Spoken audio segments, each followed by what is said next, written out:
Hi hello friends, welcome to the G K smart circle YouTube channel. ಈಗ ನಾವು August 21, 2025ನೇ ಸಾಲಿನ ಪ್ರಮುಖ ಪ್ರಚಲಿತ ಘಟನೆಗಳನ್ನು ಕುರಿತು ಚರ್ಚೆ ಮಾಡೋಣ. ನಿಮಗೆಲ್ಲ ಗೊತ್ತಿರಲಿ, ಪ್ರತಿದಿನ ನಾನು ಕನ್ನಡದ ಪ್ರಜಾವಾಣಿ ಸೇರಿದಂತೆ ಕನ್ನಡದ ಇತರ ಎಲ್ಲ ನ್ಯೂಸ್ ಪೇಪರ್ಗಳು, ಇಂಗ್ಲೀಷ್ನ ದಿ ಹಿಂದೂ ಮತ್ತು ಇಂಗ್ಲೀಷ್ನ ಇತರ ಎಲ್ಲ ನ್ಯೂಸ್ ಪೇಪರ್ಗಳ ಜೊತೆಗೆ ಕೇಂದ್ರ ಸರ್ಕಾರ ಪ್ರತಿದಿನ ಅಪ್ಡೇಟ್ ಮಾಡ್ತಕ್ಕಂಥ PIB ನ್ಯೂಸ್ ಪೇಪರ್ಗಳ ಪ್ರಮುಖ ಪ್ರಚಲಿತ ಘಟನೆಗಳನ್ನು ನಿಮ್ಮ ಮುಂದೆ ತರ್ತಾ ಇರ್ತೇನೆ. ಹಾಗಾದರೆ ಇವತ್ತಿನ ಕ್ವಶ್ಚನ್ ನಂಬರ್ 1 ಏನಿದೆ ಅಂತ ನೋಡೋಣ ಬನ್ನಿ.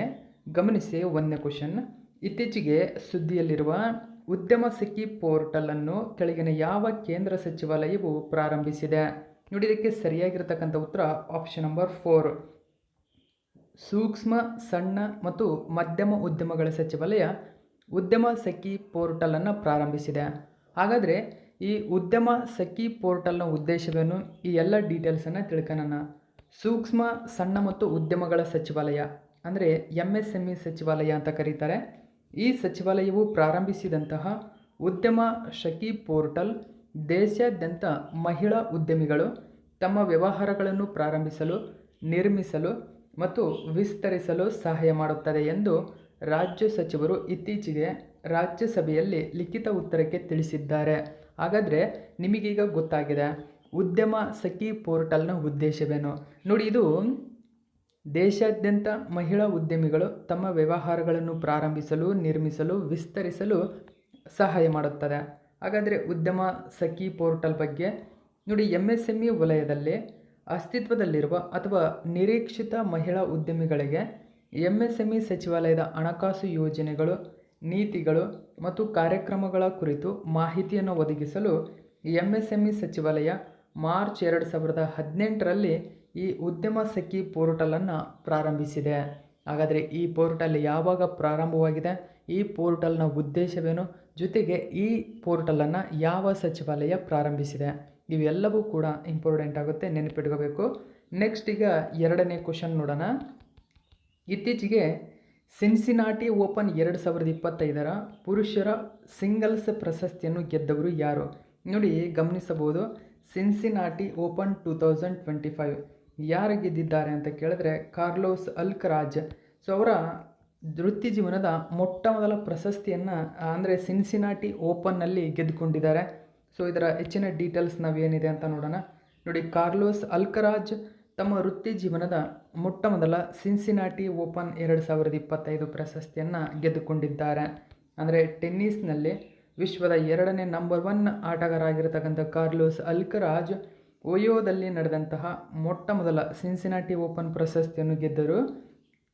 ಹಾಲಿ ಚಾಂಪಿಯನ್ ಮತ್ತು ವಿಶ್ವದ ನಂಬರ್ 1 ಆಗಿರತಕ್ಕಂಥ ಜಾನಿಕ್ ಸಿನ್ನರ್ ಆರಂಭಿಕ ಸೆಟ್ನಲ್ಲಿ ಹಿನ್ನಡೆ ಕಂಡು ಪಂದ್ಯದಿಂದ ಹಿಂದೆ ಸರಿದರು. ಸೊ ಈ ಉದ್ದೇಶದಿಂದಾಗಿ ಕಾರ್ಲೋಸ್ ಅಲ್ಕರಾಜ್ರವರಿಗೆ ಈ ಪ್ರಶಸ್ತಿ ಲಭಿಸಿದೆ. ಕಾರ್ಲೋಸ್ ಏನಿದ್ದಾರೆ ಮೋಯಾ ಮತ್ತು ರಫೆಲ್ ನಡಲ್ ಅವರ ಹೆಜ್ಜೆಗಳನ್ನು ಅನುಸರಿಸಿ ಅಲ್ಕರಾಜ್ ಸಿನ್ಸಿನಾಟಿ ಪ್ರಶಸ್ತಿಯನ್ನು ಗೆದ್ದಂತಹ 3ನೇ ಸ್ಪ್ಯಾನಿಷ್ ಆಟಗಾರರಾಗಿದ್ದಾರೆ. ನೋಡಿ, ಈ ಪ್ರಶಸ್ತಿಯನ್ನು ಗೆದ್ದಂತಹ 3ನೇ ಸ್ಪ್ಯಾನಿಷ್ ಆಟಗಾರ ಅವರು.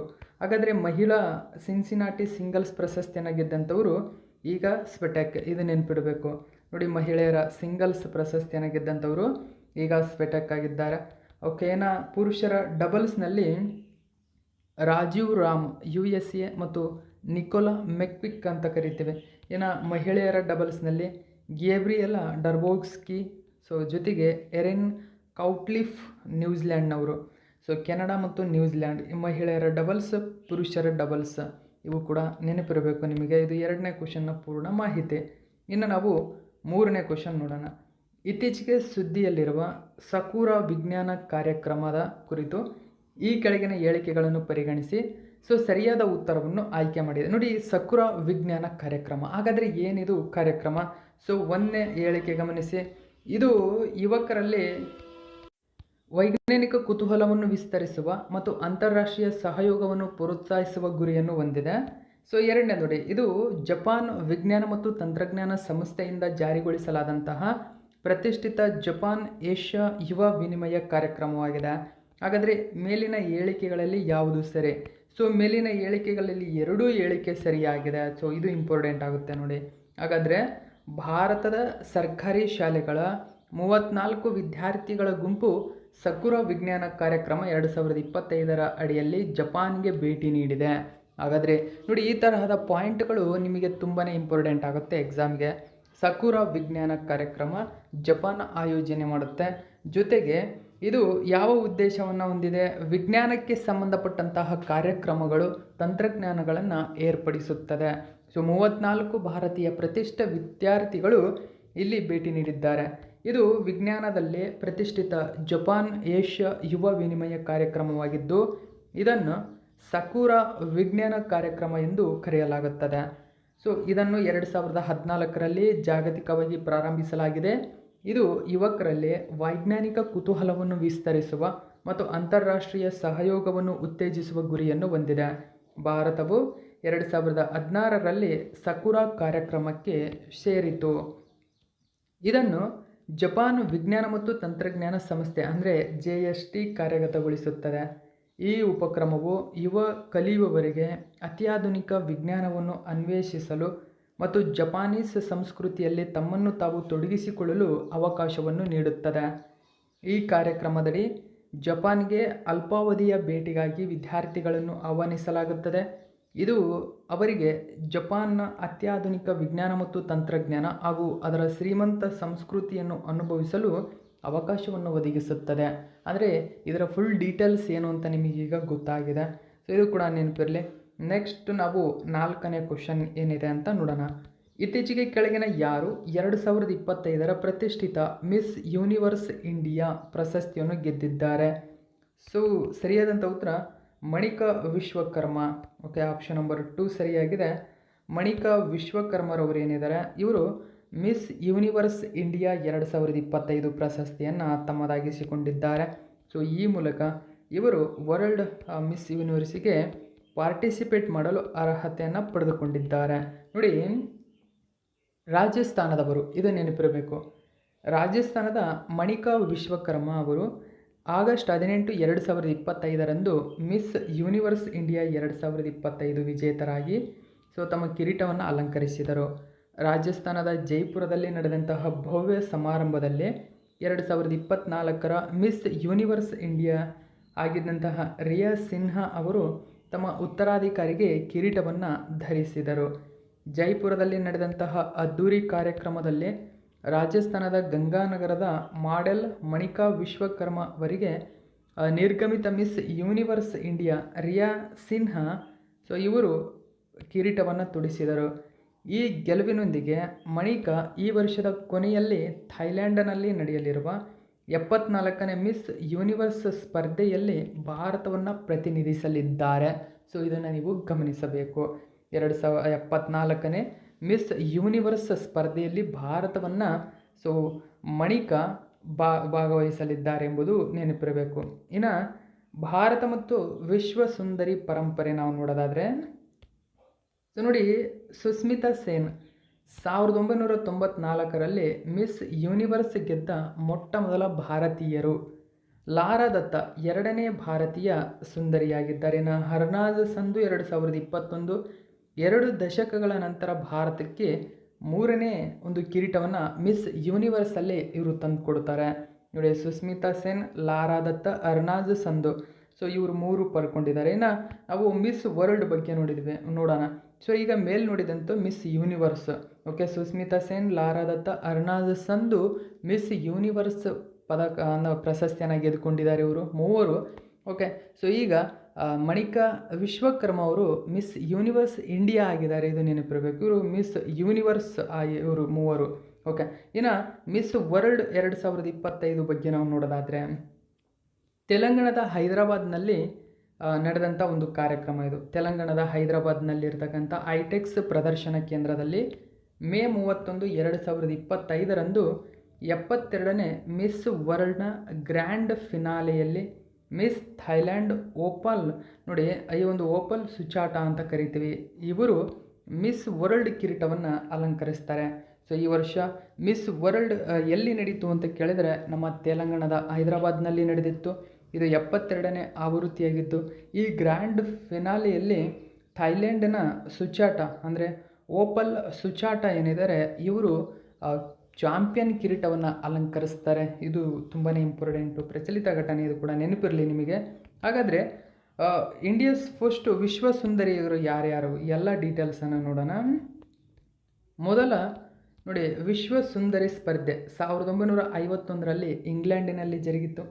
ಸ್ವೀಡನ್ನ ಕೆಸ್ಟಿನ್ ಮಾರ್ಗರಿಟಾ ಹಕಾನ್ಸನ್ಸ್ ಏನಿದ್ದಾರೆ ಇವರು ವಿಶ್ವ ಸುಂದರಿ ಕಿರೀಟವನ್ನು ಮೊಟ್ಟ ಮೊದಲ ಬಾರಿಗೆ ಪಡೀತಾರೆ. ಹಾಗಾದರೆ ಇಲ್ಲಿಯವರೆಗೂ 6 ಭಾರತೀಯರು ಮಿಸ್ ವರ್ಲ್ಡ್ ಕಿರೀಟವನ್ನು ತಮ್ಮದಾಗಿಸಿಕೊಂಡಿದ್ದಾರೆ. ಓಕೆ, ಮಿಸ್ ಯೂನಿವರ್ಸ್ ಅಂತ ಬಂದರೆ 3, ಮಿಸ್ ವರ್ಲ್ಡ್ ಅಂತ ಬಂದರೆ 6 ಜನ. ಇದು ನೆನಪಿರಬೇಕು. ಮಿಸ್ ವರ್ಲ್ಡ್ ಯಾರ್ಯಾರು ಹಾಗಾದರೆ ನೋಡಿ, ರೀಟಾ ಫಾರಿಯಾ, ಐಶ್ವರ್ಯ ರೈ, ಡಯಾನಾ ಹೆಡನ್, ಯುಕ್ತಾ ಮುಖಿ, ಪ್ರಿಯಾಂಕಾ ಚೋಪ್ರಾ, ಮಾನುಷಿ ಚಿಲ್ಲರ್. ಸೊ ಇವರು ಮಿಸ್ ವರ್ಲ್ಡ್ ಕಿರೀಟವನ್ನು ಅಲಂಕರಿಸಿದಂಥವರು. ಕೊನೆಯ ಮಿಸ್ ವರ್ಲ್ಡ್ ಭಾರತದವರು ಅಂದರೆ ಅದು ಮಾನುಷಿ ಚಿಲ್ಲರ್. ಇದು ನೆನಪಿಡಬೇಕು. 2017ರಲ್ಲಿ ಮಿಸ್ ವರ್ಲ್ಡ್ ಆಗಿ ಆಯ್ಕೆಯಾಗ್ತಾರೆ. ಓಕೆ, ಸೊ ಇದು ಕೂಡ ನೆನಪಿರಲಿ. ನೆಕ್ಸ್ಟ್ ನಾವು 5ನೇ ಕ್ವಶನ್ ನೋಡೋಣ. ಇತ್ತೀಚೆಗೆ ಸುದ್ದಿಯಲ್ಲಿರುವ ಈ ಜಾಗೃತಿ ವೇದಿಕೆ ನೋಡಿ, ಈ ಅವೇರ್ನೆಸ್ ಪ್ಲಾಟ್ಫಾರ್ಮ್ ಅಥವಾ ಈ ಜಾಗೃತಿ ವೇದಿಕೆಯನ್ನು ಕೆಳಗಿನ ಯಾವ ಸಚಿವಾಲಯ ಪ್ರಾರಂಭಿಸಿದೆ? ಸೊ ಈ ಜಾಗೃತಿ ವೇದಿಕೆ ಆಪ್ಷನ್ ನಂಬರ್ 4 ಸರಿಯಾಗಿದೆ. ಗ್ರಾಹಕ ವ್ಯವಹಾರಗಳ ಸಚಿವಾಲಯ ಪ್ರಾರಂಭಿಸಿದೆ. ಹಾಗಾದರೆ ಏನಿದು ವೇದಿಕೆ? ನೋಡಿ, ಈ ಜಾಗೃತಿ ವೇದಿಕೆ ಪ್ರಾರಂಭವಾಗಿದಾಗಿನಿಂದ ಅನಿವಾಸಿ ಭಾರತೀಯರು ಸೇರಿದಂತೆ 2 ಲಕ್ಷಕ್ಕೂ ಹೆಚ್ಚು ಬಳಕೆದಾರರು ಇದರ ಮೂಲಕ ನೋಂದಾಯಿಸಿಕೊಂಡಿದ್ದಾರೆ ಎಂದು ವರದಿ ಮಾಡಿದೆ. ಆ ಕಾರಣಕ್ಕಾಗಿ ಸುದ್ದಿಯಲ್ಲಿದೆ. ನೋಡಿ, ಈ ಜಾಗೃತಿ ಭಾರತ ಸರ್ಕಾರದ ಗ್ರಾಹಕ ವ್ಯವಹಾರ ಸಚಿವಾಲಯದ ಭಾಗವಾದ ಗ್ರಾಹಕ ವ್ಯವಹಾರಗಳ ಇಲಾಖೆಯ ಒಂದು ಪ್ರಮುಖ ಉಪಕ್ರಮವಾಗಿದೆ. ದೇಶಾದ್ಯಂತ ಗ್ರಾಹಕ ವಿವಾದ ಪರಿಹಾರ ವ್ಯವಸ್ಥೆಯ ಬಲಪಡಿಸುವ ಗುರಿಯನ್ನು ಹೊಂದಿದೆ. ಈ ಯೋಜನೆಯು ಗ್ರಾಹಕರ ವಿವಾದಗಳ ಪಾರದರ್ಶಕತೆ, ದಕ್ಷತೆ, ತ್ವರಿತ ಪರಿಹಾರವನ್ನು ಖಚಿತಪಡಿಸಿಕೊಳ್ಳಲು ರಾಷ್ಟ್ರೀಯ, ರಾಜ್ಯ ಮತ್ತು ಜಿಲ್ಲಾ ಮಟ್ಟಗಳಲ್ಲಿ ಎಲ್ಲ ಗ್ರಾಹಕ ಆಯೋಗಗಳ ಗಣಕೀಕರಣ ಮತ್ತು ನೆಟ್ವರ್ಕಿಂಗ್ ಮೇಲೆ ಕೇಂದ್ರೀಕರಿಸುತ್ತದೆ.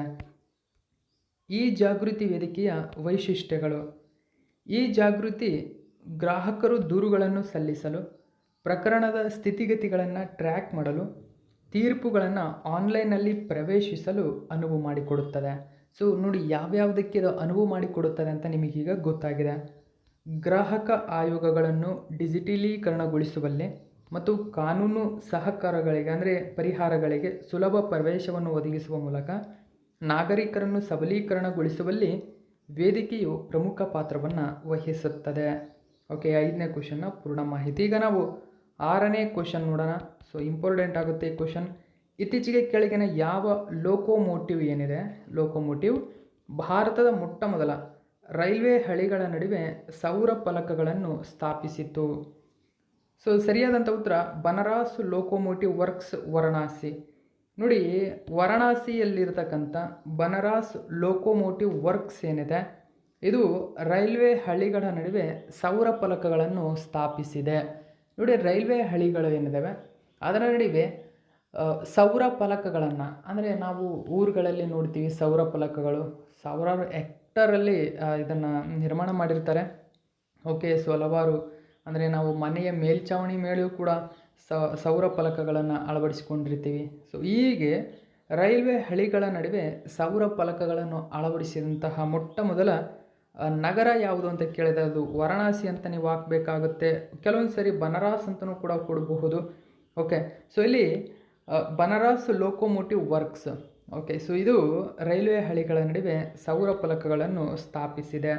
ಓಕೆ, ಉತ್ತರ ಪ್ರದೇಶದಲ್ಲಿ ಕಂಡುಬರುತ್ತದೆ ಈ ವಾರಣಾಸಿ. ಸೊ ರೈಲ್ವೆ ಹಳಿಗಳ ನಡುವೆ ಸೌರ ಫಲಕಗಳನ್ನು ಅಳವಡಿಸಿದ ಭಾರತದ ಮೊದಲ ನಗರ. ಓಕೆ, ಸುಸ್ಥಿರ ಶಕ್ತಿಯನ್ನು ಉತ್ತೇಜಿಸುವ ಮೂಲಕ ರೈಲ್ವೆ ಹಳಿಗಳ ನಡುವೆ ಪೋರ್ಟಬಲ್ ಸೌರ ಫಲಕಗಳು ನೋಡಿ ಸ್ಥಾಪಿಸಿದಂತಹ ಭಾರತದ ಮೊಟ್ಟ ಮೊದಲ ನಗರ ಅಂತ ಅಂದರೆ ಅದು ವಾರಣಾಸಿ. ಬನಾರಸ್ ಲೋಕೋಮೋಟಿವ್ ವರ್ಕ್ಸ್ನಲ್ಲಿನ ಈ ಪೈಲಟ್ ಯೋಜನೆಯು ಭಾರತೀಯ ರೈಲ್ವೆಯ ಇಂಗಾಲದ ಹೆಜ್ಜೆಗುರುತನ್ನು ಕಡಿಮೆ ಮಾಡುವ ಮತ್ತು ನಿವ್ವಳ ಶೂನ್ಯ ಹೊರಸೂಸುವಿಕೆಯನ್ನು ಸಾಧಿಸುವ ಗುರಿಯನ್ನು ಬೆಂಬಲಿಸುತ್ತದೆ. ಭಾರತೀಯ ರೈಲ್ವೆ ವಿಶ್ವದ 4ನೇ ಅತಿದೊಡ್ಡ ರೈಲ್ವೆ ಜಾಲವನ್ನು ನಿರ್ವಹಿಸುತ್ತದೆ. ಒಟ್ಟು 1,23,542 ಕಿಲೋಮೀಟರ್ ಹಳಿ ಉದ್ದ ಮತ್ತು 67,415 ಕಿಲೋಮೀಟರ್ ಮಾರ್ಗ ಉದ್ದವನ್ನು ಹೊಂದಿರತಕ್ಕಂಥದ್ದು. ಜೊತೆಗೆ ಭಾರತೀಯ ರೈಲ್ವೆಯಲ್ಲಿ 5 ಲೋಕೋಮೋಟಿವ್ ಉತ್ಪಾದನಾ ಘಟಕಗಳು ಕಂಡುಬರುತ್ತವೆ. ಇದು ತುಂಬಾ ಇಂಪಾರ್ಟೆಂಟು. ಸೊ ನೋಡಿ, ಒಂದನೇದಾಗಿ ಆಲ್ಮೋಸ್ಟ್ ಇದು ಎಲ್ಲರಿಗೂ ಗೊತ್ತಿರುತ್ತೆ, CLW ಅಂದರೆ ಚಿತ್ತರಂಜನ್ ಲೋಕೋಮೋಟಿವ್ ವರ್ಕ್ಸ್, ಚಿತ್ತರಂಜನ್ ಕಂಡುಬರುತ್ತದೆ. ಪಶ್ಚಿಮ ಬಂಗಾಳ 1950ರಲ್ಲಿ ಪ್ರಾರಂಭವಾಗಿತ್ತು. ಇದು ಬ್ರಿಟಿಷರ ಕಾಲದಲ್ಲೇ ಆಲ್ರೆಡಿ ಪ್ರಾರಂಭವಾಗಿರುತ್ತದೆ. ಆದರೆ ಚಿತ್ತರಂಜನ್ ಲೋಕೋಮೋಟಿವ್ ವರ್ಕ್ಸ್ ಎಂಬತಕ್ಕಂಥ ಹೆಸರಿನೊಂದಿಗೆ ಪ್ರಾರಂಭವಾಗುವುದು ಇದು ಮುಖ್ಯವಾಗಿ 1950ರಲ್ಲಿ. ನಂತರ ಬನಾರಸ್ ಲೋಕೋಮೋಟಿವ್ ವರ್ಕ್ಸ್ ವಾರಣಾಸಿ, ಇನ್ನು ಪಟಿಯಾಲ ಲೋಕೋಮೋಟಿವ್ ವರ್ಕ್ಸ್ ಪಟಿಯಾಲ ಪಂಜಾಬ್ನಲ್ಲಿ ಕಂಡುಬರುತ್ತೆ. ಇನ್ನು ಮಾದೇಪುರ ಎಲೆಕ್ಟ್ರಿಕ್ ಎಂಜಿನ್ ಕಾರ್ಖಾನೆ ಬಿಹಾರದಲ್ಲಿ ಕಂಡುಬರುತ್ತದೆ. ಇನ್ನು ವಾಪ್ಟೆಕ್ ಅಂತ ಕರೀತಾರೆ, ಈ ಲೋಕೋಮೋಟಿವ್ ವರ್ಕ್ಸ್ ಬಿಹಾರದಲ್ಲಿದೆ. ಸೊ ಹೀಗೆ 5 ಲೋಕೋಮೋಟಿವ್ ವರ್ಕ್ಸ್ ಭಾರತದಲ್ಲಿ ಕಂಡುಬರುತ್ತವೆ. ಇವು ಕೂಡ ಇಂಪಾರ್ಟೆಂಟು, ನೆನಪಿರಲಿ ನಿಮಗೆ. ನೆಕ್ಸ್ಟ್ 7ನೇ ಕ್ವಶನ್ ನೋಡಿ, 2025ರ ಜಾಗತಿಕ ಬ್ರ್ಯಾಂಡ್ಗಳ ಪಟ್ಟಿಯಲ್ಲಿ ಯಾವ ಕಂಪನಿಯು ಜಾಗತಿಕವಾಗಿ ಅಗ್ರಸ್ಥಾನ ಪಡೆದುಕೊಂಡಿದೆ? ಸರಿಯಾದಂಥ ಉತ್ತರ ಮೈಕ್ರೋಸಾಫ್ಟ್. ಓಕೆ, ಸೊ ಆಪ್ಷನ್ 1 ಸರಿಯಾಗಿದೆ. ನೋಡಿ, ಟಾಪ್ ಬ್ರ್ಯಾಂಡ್ 2025 500 ಗ್ಲೋಬಲ್ ಬ್ರ್ಯಾಂಡ್ಗಳ ಪಟ್ಟಿ ಬಿಡುಗಡೆಯಾಗಿದೆ. ಇದರಲ್ಲಿ ಮೈಕ್ರೋಸಾಫ್ಟ್ ಮೊದಲನೇ ಸ್ಥಾನದಲ್ಲಿದೆ. ಸೊ ಮೊದಲನೇ ಸ್ಥಾನದಲ್ಲಿ ಮೈಕ್ರೋಸಾಫ್ಟ್ ಇದ್ದರೆ, 2ನೇ ಸ್ಥಾನದಲ್ಲಿ ನೆವಾಡಿಯಾ ಇದೆ, 3ನೇ ಸ್ಥಾನದಲ್ಲಿ ಆ್ಯಪಲ್ ಇದೆ. ಸೊ ಇವು ಟಾಪ್ 3 ಬ್ರ್ಯಾಂಡ್ಗಳಾಗಿ ಹೊರಹೊಮ್ಮಿದ್ದಾವೆ. ಸೊ ಮೈಕ್ರೋಸಾಫ್ಟ್ನ ಮೌಲ್ಯ ಎಷ್ಟಿದೆ, ನೆವಾಡಿಯಾ, ಆ್ಯಪಲ್ನ ಮೌಲ್ಯ ಎಲ್ಲ ಕೊಟ್ಟಿದ್ದೀನಿ, ಗಮನಿಸಬಹುದು. ಸೊ ಇದರ ಜೊತೆಗೆ ಗಮನಾರ್ಹ ಬ್ರ್ಯಾಂಡ್ಗಳು ಅಂದರೆ ಅಮೆಜಾನ್, ಸೊ ಗೂಗಲ್ನ ಆಲ್ಫಾಬೆಟ್, ಇನ್ನು ಸೌದಿಯ ಅರಾಮ್ಕೋ, ವಾಲ್ಮಾರ್ಟ್, ಫೇಸ್ಬುಕ್ನ ಮೆಟಾ, ಇನ್ನು ಬರ್ಕ್ಫೈರ್, ಹ್ಯಾತ್ವೇ, ಇನ್ನು ಬ್ರಾಡ್ಕಾಮ್, ಇವೆಲ್ಲವೂ ಕೂಡ ಸೊ ಗಮನಾರ್ಹ ಬ್ರ್ಯಾಂಡ್ಗಳು ಎಂಬ ಹೆಗ್ಗಳಿಕೆಯನ್ನು ಪಡೆದುಕೊಂಡಿದ್ದಾವೆ. ನೆಕ್ಸ್ಟ್ 8ನೇ ಕ್ವಶನ್ ನೋಡಿ, SBIನ ಹೊಸ ವೈಯಕ್ತಿಕ ಸಾಲ ಯೋಜನೆಯಡಿಯಲ್ಲಿ ಅಗ್ನಿವೀರ್ಗಳು ಗರಿಷ್ಠ ಎಷ್ಟು ಸಾಲ ಪಡೆಯಬಹುದು? ಸರಿಯಾದಂಥ ಉತ್ತರ 4 ಲಕ್ಷ. SBI ಇತ್ತೀಚೆಗೆ ಅಂದರೆ ನಾವು 79ನೇ ಸ್ವಾತಂತ್ರ್ಯೋತ್ಸವ ದಿನಾಚರಣೆಯನ್ನು ಆಚರಣೆ ಮಾಡಿದ್ವಿ. ಈ ದಿನದ ಅಂಗವಾಗಿ SBI ಏನು ಮಾಡಿದೆ, ಅಗ್ನಿವೀರರಿಗೆ ಸಾಲ ಯೋಜನೆಯನ್ನು ಪ್ರಾರಂಭಿಸಿದೆ. ಈ ಮೂಲಕ ವೈಯಕ್ತಿಕ ಸಾಲ ಯೋಜನೆಯಡಿಯಲ್ಲಿ ನೋಡಿ, ವೈಯಕ್ತಿಕ ಅಂತ ಕರೀತಾರೆ, ಪರ್ಸ್ನಲ್ ಲೋನ್ ಅಂತ ಕರೀತಾರೆ ಇದನ್ನು. ಪರ್ಸ್ನಲ್ ಲೋನ್ ಸ್ಕೀಮ್ ಅಡಿಯಲ್ಲಿ ಅಗ್ನಿವೀರ್ಗಳಿಗೆ 4 ಲಕ್ಷ ರೂಪಾಯಿವರೆಗೆ ಸೊ ಬಡ್ಡಿ ರಹಿತವಾಗಿ ಕೊಡ್ತಾ ಇದೆ. ಸೊ ಇದನ್ನು ಗಮನಿಸಬೇಕು. ಸೊ ಜೊತೆಗೆ ನೋಡಿ, ಈ ಸಾಲ ಯೋಜನೆ ಮತ್ತು IMPS ವಹಿವಾಟು ಶುಲ್ಕವನ್ನು ಪರಿಷ್ಕರಿಸಿದೆ. ಸೊ 4 ಲಕ್ಷ ಸಾಲ ನೀಡುತ್ತಾ ಇದೆ. ಜೊತೆಗೆ ಈ ಸಾಲವು ಕೇವಲ 10.50% ಬಡ್ಡಿ ದರವನ್ನು ಹೊಂದಿದ್ದು, ಸೊ ಇದು ಸೆಪ್ಟೆಂಬರ್ 30ರೊಳಗೆ ಅವರು ಸಲ್ಲಿಸಬೇಕಾಗುತ್ತೆ ಇದಕ್ಕೆ. ಅದರ ಜೊತೆಗೆ ನೋಡಿ, ಆಗಸ್ಟ್ 15ರಂದು SBI 25,000ಕ್ಕಿಂತ ಹೆಚ್ಚಿನ ಆನ್ಲೈನ್ ವರ್ಗಾವಣೆಗೆ ತನ್ನ IMPS ಅಂದರೆ ಇಮ್ಮಿಡಿಯೇಟ್ ಪೇಮೆಂಟ್ ಸರ್ವಿಸ್ ಅಂತ ಕರೀತಾರೆ, ಇದನ್ನು ಪರಿಷ್ಕರಿಸಿದೆ. ಅಂದರೆ 25,000ಕ್ಕಿಂತ ಹೆಚ್ಚಿನ ವರ್ಗಾವಣೆಗೆ ಯಾವುದೇ ಶುಲ್ಕ ಇನ್ನು ಮುಂದೆ ಅನ್ವಯಿಸುವುದಿಲ್ಲ ಅಂತ ಹೇಳಿದೆ. ಇತರೆ ಸಣ್ಣ ವರ್ಗಾವಣೆಗಳು ಉಚಿತವಾಗಿ ಉಳಿತವೆ. ಸೊ ಅಂದರೆ 25,000ಕ್ಕಿಂತ ಹೆಚ್ಚಿನ ವರ್ಗಾವಣೆಗೆ ಇನ್ನು ಮುಂದೆ ಅನ್ವಯಿಸುತ್ತದೆ. ಸೊ ಅಂದರೆ ಶುಲ್ಕ ಅನ್ವಯಿಸುತ್ತದೆ ಅದು. ಸೊ 25,000ಕ್ಕಿಂತ ಕೆಳಗೆ ಇದ್ದರೆ ಸೊ ಉಚಿತವಾಗಿ ನಡೀತದೆ ಅಂತಕ್ಕಂಥ ಮಾಹಿತಿ ತಿಳಿಸಿರ್ತಕ್ಕಂಥದ್ದು. ಈ ಶುಲ್ಕ ಪರಿಷ್ಕರಣೆಯನ್ನು RBI ಮಾಡಿದೆ, SBI ಮಾಡಿದೆ. ಇದು ಕೂಡ ನೆನಪಿರಲಿ ನಿಮಗೆ. ಓಕೆ, ಸೊ ಇವತ್ತಿನ ಪ್ರಶ್ನೆಗಳು ಸ್ನೇಹಿತರ, ಪ್ರತಿಯೊಬ್ಬರು ಈ ಪ್ರಶ್ನೆಗಳಿಗೆ ಆನ್ಸರ್ ಮಾಡಬೇಕಾಗುತ್ತೆ. ನೀವು ಆನ್ಸರ್ ಮಾಡಿ. ಸೊ ಒಂದನೇದಾಗಿ ಎಷ್ಟು ಓದಿದ್ದಾರೆ ಎಂಬುದು ಗೊತ್ತಾಗುತ್ತೆ, ಕೊನೆಯವರೆಗೂ ಯಾರು ನೋಡಿದ್ದಾರೆ ಎಂಬತಕ್ಕಂಥದ್ದು ಕೂಡ ಗೊತ್ತಾಗುತ್ತೆ. ಒಂದೇ ನೋಡಿ, ಬ್ರಿಟಿಷರ ಕಾಲದಲ್ಲಿ ಪ್ರಾರಂಭಿಸಲಾದಂತಹ ಚಿತ್ತರಂಜನ್ ಲೋಕೋಮೋಟಿವ್ ವರ್ಕ್ಸ್ ಯಾವ ರಾಜ್ಯದಲ್ಲಿ ಕಂಡುಬರುತ್ತದೆ? ಎರಡನೇದಾಗಿ 2025ರ ಪ್ರತಿಷ್ಠಿತ ಮಿಸ್ ವರ್ಲ್ಡ್ ಕಿರೀಟವನ್ನು ಯಾರು ಪಡೆದುಕೊಂಡಿದ್ದಾರೆ? ಸೊ ಇವೆರಡಕ್ಕೂ ಪ್ರತಿಯೊಬ್ಬರು ಆನ್ಸರ್ ಮಾಡ್ತೀರಾ ಅಂದ್ಕೊಂಡಿದ್ದೀನಿ. ಪ್ರತಿಯೊಬ್ಬರು ಆನ್ಸರ್ ಮಾಡಿ. ಸೊ ಇದು ಇವತ್ತಿನ ಪ್ರಮುಖ ಪ್ರಚಲಿತ ಘಟನೆ. ಇದೇ ತರಹದ ಮಾಹಿತಿಯೊಂದಿಗೆ ಮತ್ತೆ ನಿಮ್ಮನ್ನು ಭೇಟಿ ಆಗ್ತೀನಿ. Thank you so much for watching my video friends.